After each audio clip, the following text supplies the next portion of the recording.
ఎన్టీఆర్ 30వ వర్ధంతి సందర్భంగా ఆంధ్రప్రదేశ్ ముఖ్యమంత్రి చంద్రబాబు ఎక్స్ వేదికగా నివాళులర్పించారు. కారణ జన్ముడు, యుగపురుషుడు, పేదల పెన్నిధిగా పేరుగాంచిన నందమూరి తారక రామారావు 30వ వర్ధంతి సందర్భంగా ఆ మహనీయుడికి ఘన నివాళులర్పిస్తున్నానని ట్వీట్ చేశారు. సినీ వినీల్ ఆకాశంలో ధృవతారగా వెలిగి రాజకీయ కురుక్షేత్రంలో అజేయుడిగా నిలిచిన అన్న ఎన్టీఆర్ తరతరాల చరిత్రను తిరగరాసిన ధీరోదాత్తుడని చంద్రబాబు కొనియాడారు. తెలుగువారి ఆత్మగౌరవాన్ని ఆకాశమంత ఎత్తులో నిలబెట్టేందుకు పోరాటం చేసిన ఆయన మనందరికీ ప్రాతస్మరణీయుడని పేర్కొన్నారు.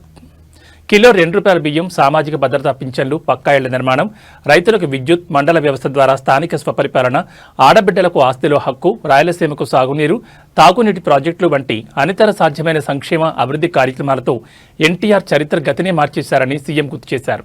ఆయన వేసిన బాటే మనందరికీ ఆదర్శమని పేర్కొంటూ మరొక్కమారు అన్న ఎన్టీఆర్కు స్మృత్యాంజలి ఘటిస్తున్నట్లు తెలిపారు.